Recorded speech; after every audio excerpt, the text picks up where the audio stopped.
चलो, तो हम लोग जो पिछले क्लास में पढ़े थे जेनेटिक मटेरियल, क्या था, निकल के आया था न्यूक्लिक एसिड था, डीएनए। और उसके पहले एक क्लास हुई थी जो मतलब हम लोग पढ़े थे, टॉपिक था जेनेटिक्स, जो मेंडल का जेनेटिक्स था। उसमें ये बात पता चली थी ना कि जो मेंडल एक्सपेरिमेंट करके बताया करता था कि वो जो कुछ फैक्टर है वो क्या था, जीन, और वही क्या था, डीएनए। तो हम लोग पिछले क्लास में क्या पढ़े, डीएनए का पूरा स्ट्रक्चर पढ़े। और ये बात भी जानते थे कि जो डीएनए बना है, ये डीएनए कहीं ना कहीं, इससे देखा जाए तो इसी, ये क्या माना करते थे, मान लो ये सेल था, सेल के बीच में क्या था, न्यूक्लियस। और इसको अगर बाहर निकालेंगे तो इसी के अंदर क्या पाया था, क्रोमोसोम। और इसी से ये जो क्रोमोसोम बना है, किससे बना है, डीएनए से। और फिर हम लोग क्या पढ़े कि डीएनए क्या था, डीएनए एक न्यूक्लिक एसिड है। जब इसकी डिस्कवरी हुई थी तो उसको पहले क्या बोला गया था, न्यूक्लिन। उसको बाद में क्या बोल देगा, न्यूक्लिक एसिड। और वही क्या कहला है, डीएनए और आरएनए। उसका हम लोग पूरा स्ट्रक्चर पढ़ लिए, कैसा कैसा होता है, ये सब पढ़ लिए। अब देखो आज जो पढ़ेंगे, आज का जो टॉपिक है, एकदम ध्यान से समझना। कि जो डीएनए है, इसको हम लोग, इसके डीएनए की पैकेजिंग करेंगे, पैकेजिंग ऑफ डीएनए हेलिक्स। ये जो डबल हेलिक्स का डीएनए था, इसको हम लोग पैकेजिंग करके बनाएंगे। जैसे कि एक बात पता चला था कि डीएनए में, जो डीएनए का अगर देखा जाए लंबाई कितना होता है, एक डीएनए लंबाई कितना होता है, 2 मीटर, 2.2 मीटर। पढ़े थे ना, कितने उसमें बेस पेयर है, ना उसका वो निकाल के तो लास्ट में क्या निकला था, 2.2 मीटर एक डीएनए की लंबाई निकली थी। ऐसे ही हमारे शरीर में जितनी सेल है उतना न्यूक्लियस है, उसमें बहुत सारे डीएनए हैं। बात समझ रहे हो ना। तो इसका मतलब बहुत सारा होगा डीएनए, बहुत सारा उसका लंबाई, अगर सब जोड़ोगे बहुत कुछ निकल जाएगा। कहते हैं एक, एक कहावत है, कहावत नहीं है, मतलब फैक्ट ही है। अगर अपने बॉडी के पूरे डीएनए को निकाल दो, मतलब 2 मीटर जो है, क्योंकि हमारे बॉडी में बहुत सारी सेल पाई जाती है, तो सेल में न्यूक्लियस होता है और न्यूक्लियस में बहुत सारे डीएनए होते हैं। उसको निकाल दो और अर्थ को बांधना शुरू करो, समझ गए। तो 3-4 बार लपेट दोगे पूरे अर्थ को, मतलब इतना लंबा होता है, समझ गए। अब सोचो इतना लंबा जो है, तो हमारी हमारी बॉडी, हमारी हाइट कितनी बहुत जाएगी, 6 फीट। अगर मान लो जो ह्यूमन का होता है बहुत ज़्यादा, 6 फीट। इसका मतलब क्या है कि हम लोग के अंदर जो डीएनए पाया जा रहा है, कहीं ना कहीं ऐसे किसी फॉर्म में ऐसे लिपटा हुआ पाया जाएगा, तभी तो अंट पाएगा यहाँ पे बॉडी में। तो अगर लंबाई होगा तो जैसे इंटेस्टाइन, हमारी इंटेस्टाइन की लंबाई कितनी होती है, 9 मीटर। और वो अंदर ऐसे घूम घूम के रहती है। अगर सीधा रहेगा तो हमारे बॉडी में अटेगा ही नहीं। हमारी हाइट केवल 5 मीटर, सॉरी, बहुत होगा 5 फीट, 6 फीट। हाँ, आज इंटेस्टाइन का टू, नहीं, वो छोटी होती है, 2 पॉइंट कुछ है, ज़्यादा बड़ी होती है स्मॉल इंटेस्टाइन ना, स्मॉल इंटेस्टाइन की लंबाई ज़्यादा होती है, समझ गए। तो ये, तो आज हम लोग ये पढ़ेंगे जो ये डीएनए का पैकेजिंग किया गया है, जो ऐसे उसको रैप किया गया है, वो कैसे रैप किया गया है। और फिर उसी में कुछ क्वेश्चन बनेंगे और वो उसका पैटर्न आएगा, जो हम इसको निकाले हैं इसको अब रैप करेंगे। तो देखो ये जो स्ट्रक्चर दिखाई दे रहा है, ये लास्ट में क्रोमोसोम से बना होगा। बात समझ रहे हो, ये कहाँ से बना होगा, क्रोमोसोम का। अब इसी को हम लोग किसी में रैप करेंगे। अब जैसे नहीं, जो जो तुम लोग बताए थे, वो पतंग वाला जो धागा है, उसको लटाई में रैप कर देते हैं। अब उसकी लंबाई तो बहुत होती है, बात समझ गए। अब उसके धागों को हम लोग इतने छोटे में उसको इकट्ठा करके रख लेते हैं। तो ऐसे ही हम उसको किसी चीज़ में लपटेंगे, मतलब लपेटेंगे ऐसे, लपेट के जो बनेगा उसे बोलते हैं, इसी बोलेंगे, उस टॉपिक का नाम होगा पैकेजिंग ऑफ डीएनए हेलिक्स। इतना बात समझ गए, तो कोई कंफ्यूजन है। अब देखो कैसे करेंगे वो समझते हैं। उसके पहले थोड़ा सा एक ये कंटेंट है, ये देखो पैकेजिंग ऑफ डीएनए हेलिक्स में पहले एक बात है प्रोकैरियोट्स का। अब देखो जो प्रोकैरियोट्स होते हैं ना, प्रोकैरियोट्स में आएगा, इसमें एग्जांपल लिया गया है ई कोलाई का। ई कोलाई क्या है, बैक्टीरिया है कि वायरस है, बैक्टीरिया है ना। तो ये प्रोकैरियोट में थोड़ा सा एक बात बताया गया है, इसमें इसमें पैकेजिंग का क्या फंडा है, कैसा इसमें करते हैं। देखो ये अगर प्रोकैरियोट, इसका मतलब ये होगा यूनिसेलुलर, समझ रहे हो, ये क्या है, ये यूनिसेलुलर। यूनिसेलुलर है, इसका मतलब जानते हो, इसके अंदर एक ही सेल पाई जाएगी, पूरे बॉडी में एक सेल पाई जाएगी। तो इसका मतलब हो सकता है न्यूक्लियस भी एक ही हो।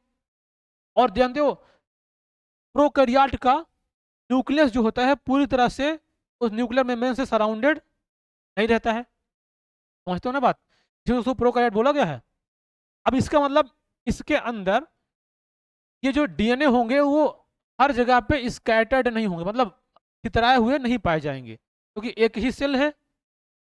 तो ये एक ही सेल है, तो वो कुछ एक ही फॉर्म में देखेगा। अब देखो डीएनए जो होता है वो होता है निगेटिवली चार्ज, इसमें भी होगा और यूकैरियोटिक में भी होगा। अब देखो, अब अगर निगेटिवली चार्ज होता है तो उसको हमको थोड़ा सा न्यूट्रलाइज करना पड़ेगा। अगर मान लो कोई बहुत ज़्यादा निगेटिव हो गया है ना, तुम लोग चार्ज बॉडी नहीं जानते हो, फिजिक्स नहीं पढ़े हो। जैसे मान लो किसी को रब करो किसी चीज़ में तो उसमें चार्ज बढ़ जाता है, बोलेगा इसमें पॉजिटिव चार्ज बढ़ गया। जैसे वो आता है ना मैग्नेट, उसमें होता है ना एक एन एन और एस पोल होता है। हाँ, समझ समझ गया तुम, समझ गया ना। तो यही, ये निगेटिव चार्ज मतलब इसमें होता है कि अट्रैक्शन, अगर निगेटिव देखो,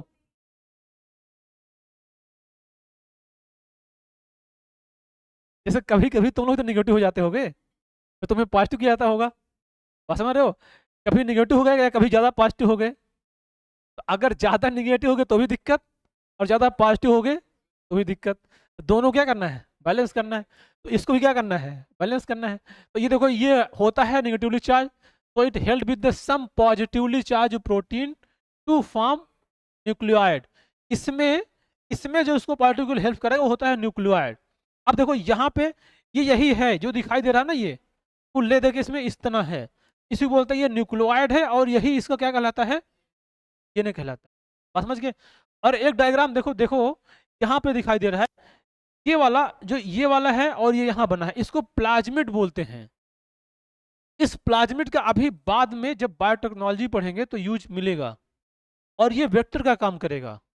और ये वेक्टर देखो यहीं से निकाला गया था, और ये इसका ना एक्स्ट्रा क्रोमोसोमल डीएनए, मतलब एक्स्ट्रा क्रोमोसोमल जेनेटिक मटेरियल है इसका, इकोलाई में। इसी वजह से देखो, अभी तो इसमें ज्यादा नहीं समझना, इसका बात आगे मिलेगा तो यहाँ थोड़ा समझ जाओ। ये जो दिखाई दे रहा है इसको बोलते हैं प्लाज्मिड, प्लाज्मिड डीएनए। ये इसका जो न्यूक्लियोइड था ये इसका प्रोकैरियोटिक का मेन डीएनए है, तो क्या बोलते हैं, न्यूक्लियोइड। इसका, इसमें एक एक्स्ट्रा और पाया जाता है प्लाज्मिड डीएनए। अगर इस प्लाज्मिड डीएनए को ऐसे जूम करके देखोगे तो कुछ ये इस तरह से दिखाई देगा, बात समझ रहे हो। देखो ये इसके अंदर इसका क्या काम है, इसके अंदर इसका ये काम है कि अगर मान लो इसको कोई इन्फेक्शन होगा, कोई फॉरेन पार्टिकल इसके अंदर अगर आया, तो ये जो एक्स्ट्रा डीएनए है मतलब प्लाज्मिड डीएनए है, उसको क्या करता है, उसको वो काट पीट के खत्म कर देता, जिससे इसके अंदर उसको इन्फेक्शन ना होने पाए। बात समझ गए। अगर मान लो कोई एक्स्ट्रा पैथोजन आया तो इसको क्या करेगा, वो कट पिट करके उसको खत्म करेगा। ये बात ह्यूमन को पता चल गई, इसके अंदर जो एक एक्स्ट्रा प्लाज्मिड है वो जीन को काटने का काम करता है। अब ये लोग समझ गए कि यार अब ऐसा करते हैं कि हम अपने मन से जिसको जीन होगा काट देंगे और जिसका जोड़ना होगा जोड़ देंगे, बस समझे। तो जब बायोटेक्नोलॉजी पढ़ाएंगे तो ये बात दोबारा फिर से आएगा, इसके बाद आएगा, ये हम लोग उसमें पढ़ेंगे, बस समझे। तो ये हो गया, इसमें इस तरह से पाया जाता है। तो ये थोड़ा सा बात प्रोकैरियोट का है। अब प्रोकैरियोट में किसका, मोस्टली ई कोलाई का, बात समझ गए। अब आएगा ई कोलाई के बाद आएगा ये वाला यूकैरियोटिक वाला। इससे पहले थोड़ा सा डिस्टर्बिंग एलिमेंट है, इसको हटा बोल रहा है।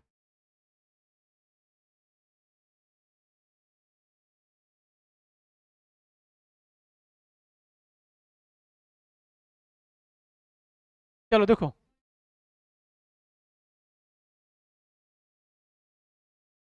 चलो देखो, अब इधर देखो, ये ये हो गया प्रोकैरियोटिक का। अब दूसरा आएगा अपना यूकैरियोटिक। यूकैरियोटिक में कौन आएंगे, हम लोग आएंगे। अब इसी को थोड़ा सा रैप करके समझना है, क्योंकि हम लोग का डीएनए बहुत ज़्यादा होता है। हमारे बॉडी में जितनी सेल हैं उतने न्यूक्लियस हैं, उतने डीएनए नहीं। एक न्यूक्लियस बहुत सारे डीएनए हो सकते हैं ना, मतलब ऐसे देखो कितने क्रोमोसोम होते हैं, क्रोमोसोम 46 होते हैं। अब वो 46 क्रोमोसोम किससे मिल बना होता है, डीएनए से बनता है, तो मतलब बहुत सारे डीएनए होगा, बहुत सारी सेल है, और तो सेल ही नहीं काउंट कर पाओगे, इतना सारा है।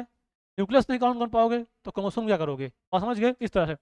अब देखो यहाँ पे यूकैरियोटिक डीएनए भी, ये there are set of positively charge basis protein called histones. देखो डीएनए का नेचर कैसा था, निगेटिवली चार्ज, है ना। अब इसमें क्या होता है, इसमें एक पॉजिटिवली चार्ज बेसिक प्रोटीन होता है जिसको हम लोग क्या बोलते हैं, हिस्टोन, बात समझ गए। अब यही हिस्टोन और डीएनए ये आपस में क्या करेंगे, रैप करेंगे, और रैप करके अपने डीएनए का साइज जो है इकट्ठा करके एक स्थान पे रखेंगे। समझ आ रहा है? अब देखो अगला है हिस्टोन जो होता है, इसमें ये रिच पॉजिटिवली चार्ज होता है। अब इसमें कैसे होता है कि वो देखो इसमें कुछ एमिनो एसिड होते हैं, अभी आगे एमिनो एसिड मिलेगा, या तो जब पढ़ाएंगे बायोमॉलिक्यूल्स, अच्छा तुम लोग 11th में था, केमिस्ट्री में है, पढ़ाएंगे उसको, हम सोच रहे हैं पढ़ाने को, तो फिर से तो ये बेसिक, ये जो एमिनो एसिड होते हैं इसका नेचर होता है बेसिक,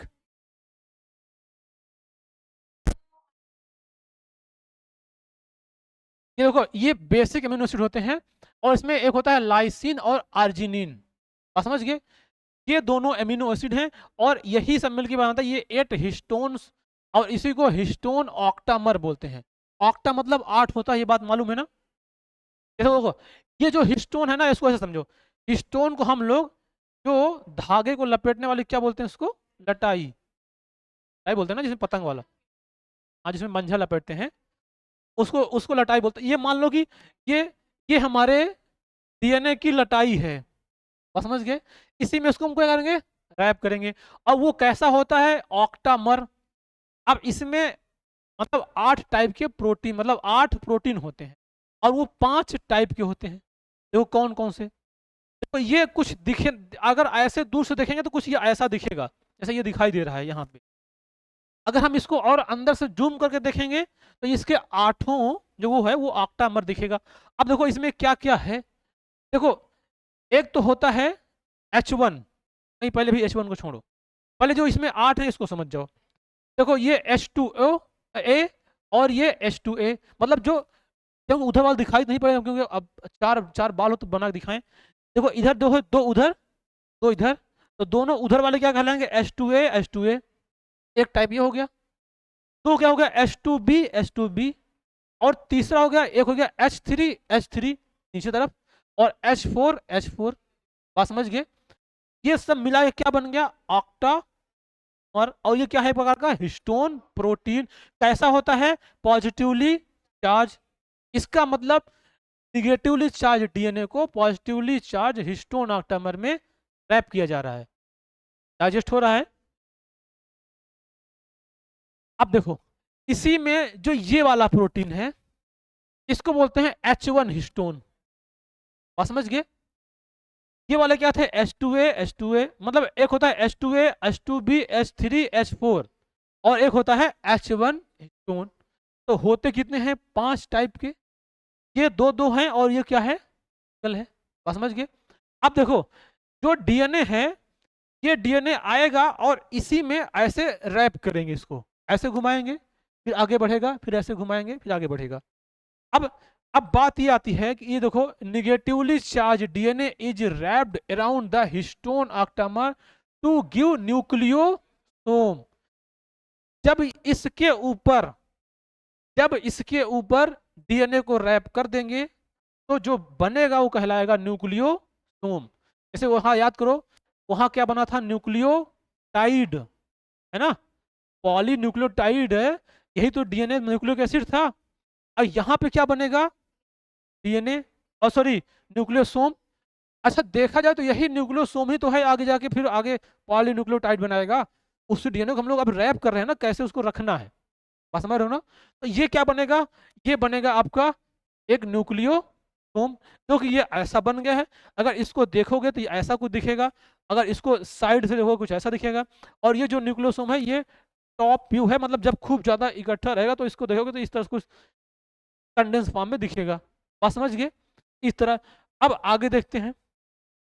अब यहाँ पे देखो जो न्यूक्लियोसोम होता है उसमें 200 बेस पेयर होते हैं। इसका मतलब समझो क्या है, ये 200 बेस पेयर का मतलब क्या है, देखो ये जो रैप होगा, जो इसको इससे रैप किया गया है, इसमें बेस पेयर होगा, क्योंकि ये क्या है, ये डीएनए है। अगर इसको इससे रैप किया तो पक्का इसमें कुछ ना कुछ बेस पेयर होगा। ये डाटा समझना है कि इसमें कितने बेस पेयर होते हैं, 200 बेस पेयर होते हैं। अगर तुमको ये बात पता है, तो अगर है ये बात पता है टोटल नंबर ऑफ, अगर न्यूक्लियोसोम की बात करेंगे ह्यूमन में, तो याद करो कि टोटल बेस पेयर कितना होता था, 6.6 × 10⁹ याद है? जो एक डीएनए में कितना बेस पेयर होता था, इतने बेस पेयर, 6.6 × 10⁹ बेस पेयर होता था। ये वाला हम लोग पिछले क्लास में पढ़े थे। अब एक न्यूक्लियोसोम में कितने हैं बेस पेयर? 200। तो इससे इसको डिवाइड कर दोगे तो कितने न्यूक्लियोसोम ह्यूमन में पाया जाएगा वो पता चल जाएगा। दिखाई दे रहा है? नहीं, अब दिखेगा। समझ गए? अगर हम देखो ये डाटा हमको मालूम था कि हमारे न्यूक्लियो मतलब हमारे जो बेस पेयर कितने होते हैं ह्यूमन में, 6.6 × 10⁹ बेस पेयर होते हैं। अगर इसमें हमको यही डाटा मालूम हो गया कि एक न्यूक्लियोसोम में जो ये वाला देखो ये वाला है। अच्छा एक बात और समझना है, जब ये ऑक्टा हिस्टोन ऑक्टामर को रैप करेगा ना तो 2 बार रैप करेगा। एक बार एक हिस्टोन ऑक्टामर को, एक फिर दो। जैसे ये मान लो हिस्टोन ऑक्टामर है, धागा लिए एक बार घुमाए और दूसरी बार घुमा दिए, वही देखो दिखाई दे रहा है ना, एक बार और 2 बार। तो ये दोनों में मिला के कितना होगा? 200 बेस पेयर। अब टोटल कितना बेस होता है? 6.7 × 10⁹ बेस पेयर। अब इसको इससे डिवाइड कर देंगे तो नंबर टोटल कितना न्यूक्लियोसोम होता है पता चल जाएगा।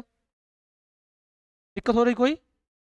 अब इसमें कितने हैं? 3.3 × 10⁷ टोटल न्यूक्लियोसोम ह्यूमन के बॉडी में पाया जाता है। बात समझ गए? अब देखो आगे देखो, ये वाला तो वही है, यहाँ पे यही है, यहाँ पे देख लो ये वाला, ये दिख रहा है ना कि जो डीएनए रैप होगा यहाँ तो सीधे सीधे दिखाई दे रहा है, लेकिन डीएनए का स्ट्रक्चर तो ऐसे ही ऐसे होता है ना, ऐसे से होता है ना, यही तो रैप होगा। तो इसके अंदर देखो थोड़ा दिखाई दे रहा होगा, देखो ये ऐसे ऐसे। अब देखो एक को रैप किया, अब दूसरे वाले को रैप करेगा, फिर आगे से तीसरे को ऐसे पूरा रैप करते चला जाएगा। अगर ऐसा देखो तो एक जैसे मोती की माला नहीं बनती है, इसमें घुमाओ ऐसे घुमा के ऐसे बनाते चले जाओ, पूरा एक सीरीज बन जाएगा। ऐसा बन जाएगा? नहीं बनेगा, ऐसा बनेगा। तो ये कुछ ऐसा ही बन रहा है। अब याद करो यहाँ पे जो ये H1 हिस्टोन था, ये अब ये इसके आगे जाएगा ना, तो ये देखो इसमें ये बीच में जो जोड़ने का काम करता है उसको बोलते हैं लिंकर डीएनए। मतलब एक इसको रैप कर दिया, अब यहाँ पे जुड़ा दूसरे वाले को जुड़ा हुआ है, तो जो बीच में है उसको बोलते हैं लिंकर डीएनए। तो H1 कहाँ पाया जाएगा? इसी लिंकर डीएनए में पाया जाता है। बात समझ गए? अगर कोई पूछेगा देखो ये H1 हिस्टोन, तो ये आगे जाएगा ऐसे, मतलब ये ऐसे घूम के ऐसे ऐसे, तो इसके बाद फिर दूसरा यही फिर आएगा। इन दोनों को जोड़ने का काम कौन करता है? H1 histone. और ये एक और देख लो, ये दिख रहा है ना थोड़ा सा कि ये ऐसे क्लिप जैसा दिखाई दे रहा है। अगर इसको रैप किए हैं तो अगर इसको ऐसे खींच देंगे तो ये थोड़ा सा टाइट हो जाएगा, तो उसके अंदर आसानी से टाइटली पैक्ड रहेगा। समझ पा रहे हो? इसका मतलब हिस्टोन H1 हिस्टोन जो है उसको ये रोकने में भी काम करता है कि अगर इसको हम ऐसे ये बीच में रहेगा तो ये इसमें इधर बंधा रहेगा, अगर इसको निकाल देंगे सब बिखर जाएगा। बस समझ रहे हो ना? तो H1 हिस्टोन कहाँ पाया जाता है? लिंकर लिंकर डीएनए में। समझ में आ रहा है?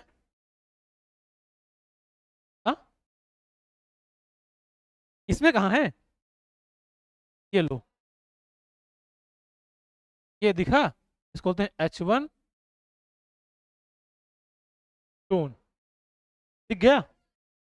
हाँ बिल्कुल होगा, उसका भी होगा, सबका होगा। इधर एक H1 हिस्टोन है और जब उधर जाएगा तो उधर भी H1 हिस्टोन मिलेगा। ये यहाँ पे पाया जाता है, इस पे दिख इसमें रहा है। ये डायग्राम थोड़ा सा मतलब डीएनए पूरा दिखाने का प्रयास किया गया ना, तो इसमें होता इसी वाले में है। समझ गए? और इसमें क्या होता है? ये H1 हिस्टोन। कोई दिक्कत? समझ गए? अब देखो, अब ये इस तरह से रैप होता चला जाएगा। और देखो अगर इसको तुम ऐसे करोगे तो एक इसमें घुमा, फिर एक धागा गया, अगला गया, ऐसा किया करते चले जाएंगे। अब ये ऐसे करेंगे तो पूरा रैप हो के पूरा लंबा एक, इसका मतलब अब लग रहा है ना कि डीएनए को रैप कर करके छोटा किया जा रहा है। अगर हम इतने बड़े डीएनए को एक स्थान पर छोटा ना करें तो बहुत हमारे बॉडी में अटेगा ही नहीं, पूरे बॉडी में क्या होगा? फैल जाएगा। बस समझ रहे हो? तो इसलिए ये इसको रैप करना होता है, इसीलिए उसको क्या बोलते हैं? Packaging of DNA helix. अब आगे देखो, ये देखो यहाँ पे सुनो बात को, देखो ये था क्रोमोसोम, इसको देखोगे तो कुछ ऐसा दिखेगा। अब ये क्या दिखेगा? ये दिखाई देगा। अब देखो ये वही रैप, देखो इधर रैप किया, इधर रैप किया, इधर रैप किया, इधर रैप किया, ऐसा कर रहा है। अगर तुम इस हिस्टोप्रोटीन को निकाल लो, निकाल बाहर फेंक दो, तो केवल क्या बचेगा? ये डीएनए बचेगा। समझ रहे हो? नहीं समझ पाए? देखो ये क्रोमोसोम है, क्रोमोसोम के अंदर क्या होगा? डीएनए होगा, और यही डीएनए अगर देखोगे ऐसे कॉइल फॉर्म में रहता है, जैसे कॉइल फॉर्म में है। अब ये भी आपस में सब ऐसे क्या है, ये जो हिस्टोन है पहले तो उसमें इसको रैप किया, फिर रैप करा के जैसे पास पास रख दिए, तो ये रैप करके पास पास रख दिया तो पूरा क्या हो गया, एक ऐसे बन गया ना, ये पूरा एक बंडल टाइप का ये तो बना। अब ये बंडल मिला के क्या बनाता है, क्रोमोसोम बनाता है। ये पूरा समझ लो कि इसी को खोल खोल के एकदम लास्ट तक देखा जा रहा है ये, समझ रहे हो। अब देखो, अगर इससे तुम हिस्टोन प्रोटीन को निकाल दो, मतलब अगर जो लटाइल जिसमें धागा को लपेटे हैं उसको तोड़ के बाहर निकाल दो, तो केवल क्या बचेगा, धागा बचेगा। तो ये क्या है, डीएनए वही धागा हुआ है। ये देखो लग रहा है ना, ये देखो, ये देखो, ये बाहर निकल गया, बाहर निकल गया, इसको बाहर निकाल दिए। अब ये एक धागा ही तो है, ऐसे बचेगा। अब इसको जूम करके देखोगे तो ये क्या है, डीएनए। बस में आ रही है, क्या है, ये डीएनए है। अब ये डीएनए, अब ये पूरा व्यू दिखाया जा रहा है ऐसा होगा। अब इसको देखो, अगर तुम लोग इसको पूरा और ओपन करें, मतलब लंबा कर दें, तो कुछ कुछ ऐसा दिखाई देगा। मतलब अगर उसको इस तरह देखो, इसको देखना चाहेंगे पूरा बड़ा सा, देखो ये दिखाया ना, ये एक ये बीड है, मतलब धागा बनाओ, मोती का माला जो होता है बना लो ऐसे। एक ये देखो ऐसा है, देखो कितना सुंदर बना है, समझ गए, ये ऐसा बन रहा है। ये पूरा इसको बॉडी में लटका दो, पूरा बन जाएगा अलंकार, है ना। तो अब देखो ये है, अब इसमें तो क्या लिखा है, nucleosome, nucleosome constitute the repeating unit form chromatin. याद आया, किसी को कंफ्यूजन है क्रोमैटिन और क्रोमैटिन में, अब क्लियर है। तो चाहे क्रोमैटिन बोलो क्रोमैटिन बोलो, दोनों बस उसका क्या है, अलग अलग स्टेजेज हैं। या इसको बोले क्रोमैटिन से ही क्या बनता है, क्रोमैटिड, और ये फिर क्या बनेगा लास्ट में, क्रोमोसोम। तो अगर इसी के यूनिट को बार बार रिपीट कर, देखो ये पहले क्रोमैटिन, फिर क्रोमैटिड, फिर क्या होगा, क्रोमोसोम।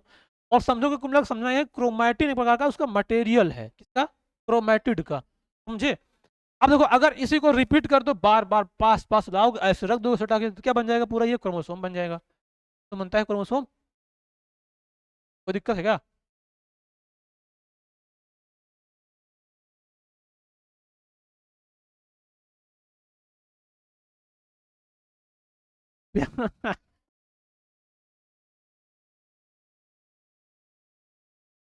बाल्स भरे हो, प्याज, हाँ वो भी तो दिख, हाँ थोड़ा थोड़ा सोच रहे हो, लेकिन प्याज बहुत ज्यादा भर पाओगे, इसमें एक में चार ही चार भरा है, और आठ आठ, और चलो ठीक है, अच्छी बात है। बस समझ गया ना इसको अब, आयुष समझ में आया, आयुष समझ में आया, कोई दिक्कत। चलो, तो ये हो गया। अब इसका ये देख लो, ये 11th एनम होता है, हालांकि ये आएगा नहीं ये, इसका वो बात करेंगे तो पूरा ये जितने में ये कंटेंट है, ये एनम होता है, हमारी आया बनने। अब देखो, chromatin is the thread like stain bodies. अब जो क्रोमैटिन होता है वही है, पूरा धागा होगा। अब वही देखो, सेल में अगर कोई देखेगा, नॉर्मल सेल में क्या पाया जाता है, यही क्रोमैट, क्या बोलते हैं, क्रोमैटिड, ये क्रोमैटिन। जब सेल डिवीजन होना होता है तभी उसमें क्या दिखता है, क्रोमोसोम। और कौन सा स्टेज में ज्यादा दिखेगा, डिवीजन के किस स्टेज में ज्यादा अच्छे दिखेगा chromosome, prophase, metaphase, anaphase, telophase, इस तरह जो है ना, हाँ मेटाफेज में। पेट में है, मुंह में निकल नहीं रहा है, समझ गए, ये हो गया। अब देखो, nucleosome in chromatin equal to bead on string, बोल सकते हैं इसको हम लोग, बीड ऐसा मतलब मोती की माला जो बनती है, बात धागा में मोती को पिरोया गया है, पिरोना समझते हो, हाँ बस यही है। तो तुम लोग ऐसे भी समझ सकते हो, देखो जो जब घर में प्रोग्राम होता है तो वो गेंदे का फूल ले आते हो, उसको धागा में लगा लगा के माला बनाते हो। एक तो अगर सिंपल सा माला होता है, अगर उसमें खूब माला लपाट लपाट को इतना मोटा कर दो, जब नेताजी लोग आते हैं तो चार पांच लोग पकड़ के पहनाते हैं जो, तो उसमें बस यही वाली देखो फीलिंग आएगी उसमें, ऐसा होता है ना, खूब लपेट दो, खूब उसको बड़ा कर दो, अब उसको चार पांच लोग उठा के पहनाते हैं, ये वही वाला है, समझ गए। अब बात समझ में आ गया, कोई दिक्कत, कोई पीड़ा। देखो ये, अब इसका थोड़ा सा यूनिट वाइज तोड़ तोड़ के दिखाया गया है बड़ा से, क्या है यहाँ, ये बतिया वही है, बस इसका क्रम अलग है। देखो ये क्रोमोसोम था, इसको खोलोगे ऐसे दिखाएगा, इसके अंदर ये है, इसके अंदर ये है, इसके अंदर ये है, इसके अंदर लास्ट में क्या है, ये है। इसी प्रकार से इसको भी वही किया गया है। यहाँ क्या है, क्रोमोसोम, क्रोमोसोम इसका इतना पार्ट देखोगे तो कुछ ऐसा दिखेगा। फिर इसको अगर यहाँ का पार्ट देखोगे कुछ ऐसा दिखेगा, इसमें इसको देखोगे तो कुछ ऐसा दिखेगा, और फिर इसको जब अलग करोगे खींच के तो ये कुछ अलग दिखेगा। और इसी में क्या है, लास्ट में क्या आएगा, डीएनए। समझ रहे हो? इसका देखो था ना वहां पे डीएनए, याद करो डीएनए का टोटल कितना था, 2 nm, और आधा करोगे तो कितना आएगा, 1 nm। उसमें 1 आधा करके दिखाया गया था, टोटल कितना होगा, 2 nm। तो वही बात है, बस इसका क्रम लिखा गया है। ये देखो पहला क्या है, क्रोमैटिन इज पैक्ड, जो ऊपर वाला क्या है, इसमें क्रोमैटिन पैक्ड है। और फिर क्या है, ये जो बनेगा तो ये क्या है, क्रोमैटिन फाइबर्स कहलाएगा। ये बनने लग जाएगा, ये पूरा ये फाइबर्स फॉर्म में हो जाएगा। अब ये जब जब कई बार कॉइल्ड हो जाएगा तो क्या लगेगा, coiled and condense at the metaphase stage. देख रहे हो, इसमें देखने को मिलेगा मेटाफेज स्टेज में।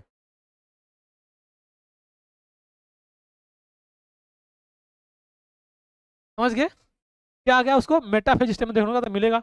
अब फिर लास्ट में क्या बन जाएगा, क्रोमोसोम। अब जब कंडेंस होगा तभी तो क्रोमोसोम बनेगा, और समझ गए ना। तो ये हो गया डीएनए की पैकेजिंग। ऐसे डीएनए क्या किया जाएगा, पैक कर दिया जाएगा। अगर पैक नहीं करोगे तो वो हमारे बॉडी में अटेगा नहीं, हमारा डीएनए पता लगा कहीं निकल दूसरे में चला गया, हम जा रहे हैं सब ऐसे बिखर गया। हाँ, सेंट्रोमेयर तो जहां से ये देखो डीएनए ऐसा कुछ होता है, ये ऐसे ऐसे कि जहां से ये जुड़ता है इसी को सेंट्रोमेयर बोलते हैं। इसमें जो ये जुड़ता है इसी बोलते हैं ना, यहाँ पे ये है सेंट्रोमेयर, ये पॉइंट है उसको जहां से जोड़ बनाता है उसको। अब ये पेयर में होते हैं, ये एक ऐसा और एक ऐसा, दोनों क्या, ये दोनों क्या कहलाएगा। क्या बात समझ में आ गई, कोई दिक्कत, कोई पीड़ा, कंफ्यूजन, किडनी में दर्द। आयुष, अंशु तुम समझ आ रहा है, नहीं आ रहा है, ये ऐसे बोल रहा है, समझ में आ रहा है, कह रहा है कि हाँ आ रहा है। मतलब कंफ्यूजन में मतलब पूछना क्या, मतलब बताना क्या चाहते हो, आ रहा है कि नहीं आ रहा है। फिर क्लास में इकट्ठा पूछोगे तो समझ में आया, कोई बोलेगा हाँ ना, समझ नहीं आएगा, हाँ बोल रहे कि ना बोल रहा है। तुम लोग की कंडीशन है, इतना समझ गए। अब यहाँ पे देखो एक बात सुनो, यहाँ पे एक पॉइंट लिखा गया है, यहाँ पे लिखा है higher level packaging of chromatin require non histone chromosomal NHC protein. इसका मतलब ही समझाते हैं। अगर मान लो जैसे हम कह रहे हैं कि अगर हमको उस फूल की माला को बनाना है, अगर उसको हमको कंडेंस करना है, वैसे एक माला बनाए, 2 बनाए, 4 बनाए, 5 बनाए, और फिर उसको ऐसे घुमा के क्या करेंगे, मोटी करेंगे। तो जितना अधिक मोटा करेंगे उतना अधिक फूल लगेगा, बात समझ रहे हो, और जितना पतला रहेगा उतना कम लगेगा। तो यहाँ पे हमने बोला कि डीएनए रैप तो किसमें होता है, हिस्टोन में। उसके बाद उसकी इतनी मोटाई बन गई, यानी क्रोमोसोम लगभग देखो तो ये कुछ ऐसा दिखाई दे रहा है। लेकिन अगर हम मान लो ये चाहते हैं, अगर ये जो किसी मान लो क्रोमोसोम है, अगर एक को देखोगे तो कुछ ऐसा दिखाई देता है, बस समझ रहे हो ना। अगर हम लोग ये जो हिस्टोन में रैप करेंगे, इसको ध्यान समझना, इसको दिमाग से चल जाएगा। अगर इसको हिस्टोन में रैप करेंगे तो इसी को तो मोटा करेंगे, ऐसे ऐसे रैप कर करके ये वाला मोटा होगा, देखो यहाँ पे ये वाला, ये मोटा हुआ है, ये भी मोटा होगा। इसका मतलब ये है, अगर हम चाहते हैं इसको और कंडेंस कर दें, जो यहाँ पे रैप किया गया है, यहाँ पे तो हिस्टोन प्रोटीन है, क्या है, हिस्टोन प्रोटीन। हम चाहते ये हैं कि इसको जो है यहाँ पे भी पूरा फूल माला से भर दें। जो नेताजी आ रहे हैं बहुत सम्मानीय है, मतलब इसको पूरी तरह से एकदम पैक कर दे, इधर मैरी गोल्ड लगा दे, इधर मैरी गोल्ड लगा दे, फिर बीच में वो रोज का गुलाब का फूल लगा दें, बेला लगा दें, मतलब खूब सजा के हम चाहते हैं इसमें भी भर दें। तो जितना अधिक डेंस होगा, मतलब देखो यहाँ पे वर्ड क्या लिखा है, दिव्यांशी ध्यान दो, नेता देखो यहाँ पर लिखा है जितना हायर लेवल की पैकेजिंग करेंगे उतना अधिक उसकी जरूरत पड़ेगी।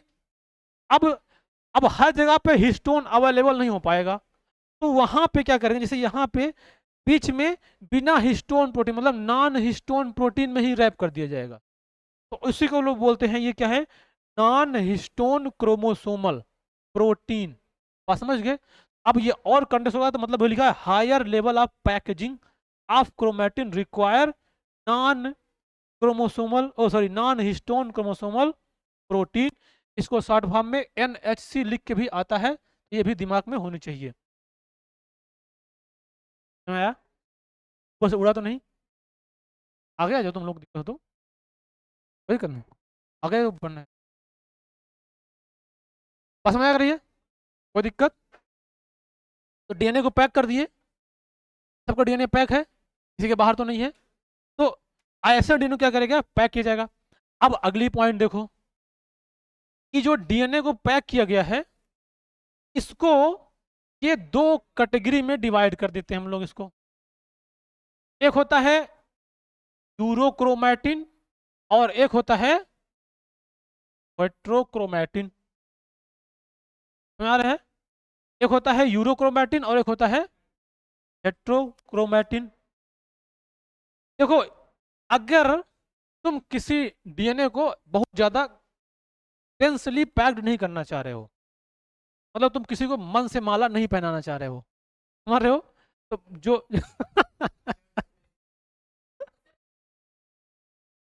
कह रहे कि मन में फेंक दे।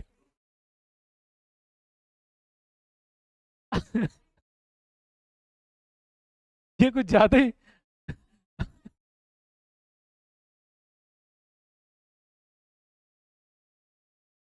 अच्छा।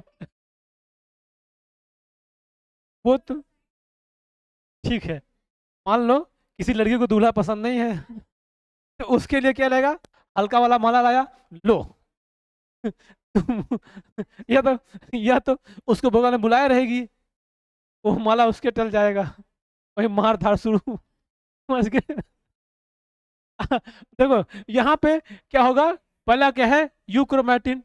देखो यहाँ पे क्या लिखा है, देखो ये लिखा है ना लूजली पैक्ड, मतलब जो कंडेंस किया गया है, मतलब जो बीड लगाई गई है वो बहुत पास पास नहीं है। तुम लोग कभी उनके पास जाते हो, सोनार के पास मलबाने, बोलते हैं ना जितना पास पास रहेगा उतना महंगा आएगा, जितना ज़्यादा गोल्ड रहेगा उतना महंगा आएगा। अगर कम करना है तो गोल्ड कम कर दो थोड़ा, लटकन उटकन जो होता है थोड़ा सा कम कर दो, तो पैसा क्या हो जाएगा, कम हो जाएगा। लटकन नहीं होता क्या, होता है ना, तो हंसने क्या लगे। अरे सब इतना तो मालूम है, तो नॉर्मल बातें हैं, वो अंदर की बात थोड़ी है। देखो इधर देखो, इधर देखो, ये है, ये आक्टामर है, दिखाई नहीं दे रहा हो तुम लोगों को, अब दिख रहा है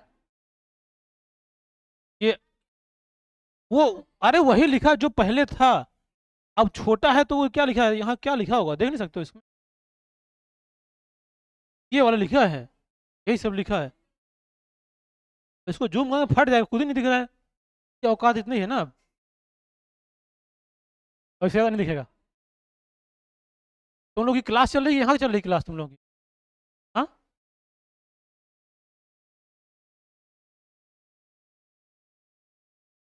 ऐसे क्लास पढ़ा रहे हैं ना सर से तुम?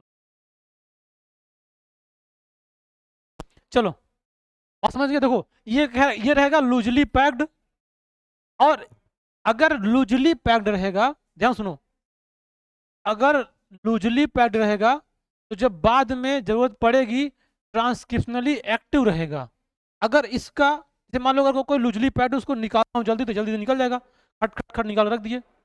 अगर ज़्यादा कंडेंस रहेगा तो उसको निकालने में थोड़ा सा दिक्कत ज़्यादा होगी, तो ये ट्रांसक्रिप्शनल ये क्या रहेगा, ज़्यादा एक्टिव रहेगा। अब ये active region of chromatin it's stain light, जो इसका स्टेन रहेगा कैसा रहेगा, लाइट रहेगा, हल्का रहेगा। अगर लूजली पहने तो पक्का उसका धागा क्या रहेगा, हल्का रहेगा, तो इसको क्या बोलते हैं, यूरोक्रोमैटिन। अगर यही दूसरा पार्ट है हेट्रोक्रोमैटिन, वो बंद हो गया, देखो बंद नहीं किया है, बंद हो जाता है वो कुछ उसमें समस्या है, वो ऑटो कट हो जा रहा है। तुम लोग का तुम लोग का चेहरा उसको तुम लोग का चेहरा उसको पसंद नहीं है। हाँ, हमें लगा शायद केवल बायोलॉजी वाले उसको पसंद नहीं है। कि किसी तरह से आए बस फेंक देंगे तो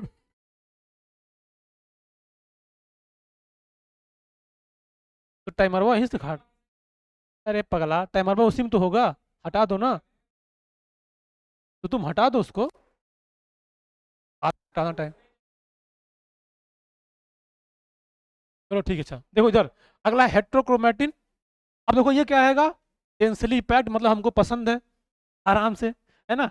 अब पसंद होगा तो इनएक्टिव रीजन भी होंगे उसमें ज़्यादा, इनएक्टिव रीजन ज़्यादा होगा क्रोमेटिन, इसका स्टेन क्या होगा, डार्क होगा, और इसका क्या होगा, लाइट होगा। इस पे मत जाओ, तुम इमेज में मत जाओ भी। ये जो इमेज दिखाया गया ना, थोड़ा सा ऐसा लगे देख के अच्छा लगे, अच्छा लग रहा है ना, बस ये इसी लगाया तुम लोग देख के थोड़ा सा दिल को खुशी मिले। बाकी इस बात पे ध्यान दो, हाँ इस बात पे क्या ध्यान देना है पे, अगर ज़्यादा रहेगा तो वो लाइट बन जाएगा, लाइट हो जाएगा, और अगर सॉरी कम रहेगा तो क्या होगा, लाइट, और अधिक तो क्या हो जाएगा, डार्क। समझ बात आ गई, समझ आई। ये हो गया हेट्रोक्रोमेटिन और यूक्रोमेटिन की बात। ये पूरा हो गया डीएनए का पैकेजिंग। आप जानते हो अगला टॉपिक जो आएगा, अगला टॉपिक आएगा the search for the genetic material. मतलब इसका ये होगा, अभी हम लोग अभी दूसरे वीडियो में पढ़ रहे हैं इसको, कि जेनेटिक मटेरियल को सर्च, जो जो मेंडल ने एक्सपेरिमेंट करके किया गया था, पूरा एक्सपेरिमेंट किया, अभी पता चला। अब ये बात पता करना है कि जो जेनेटिक मटेरियल होता है वो डीएनए ही है, वो कैसे पता चला, समझ गए। क्योंकि हमारे बॉडी में प्रोटीन भी होता है, कार्बोहाइड्रेट भी होता है, फैट भी होता है, तमाम चीज़ें होती हैं, लेकिन वो चीज़ डीएनए ही क्यों क्यों है, वो कैसे पता चला, उसी को सर्च करना है। उसको सर्च करने के लिए हमें एक्सपेरिमेंट करना पड़ेगा, तो पता चलेगा। तो हम लोग अभी पढ़ेंगे, क्या पढ़ेंगे उसको, कि वो सर्च कैसे किया गया। अभी इस क्लास को बीच में रोकते हैं, अगर पानी वानी पीना तो पी लो 10 मिनट में, 5 मिनट में, तो उसके बाद अगली क्लास शुरू होती है खटाक से।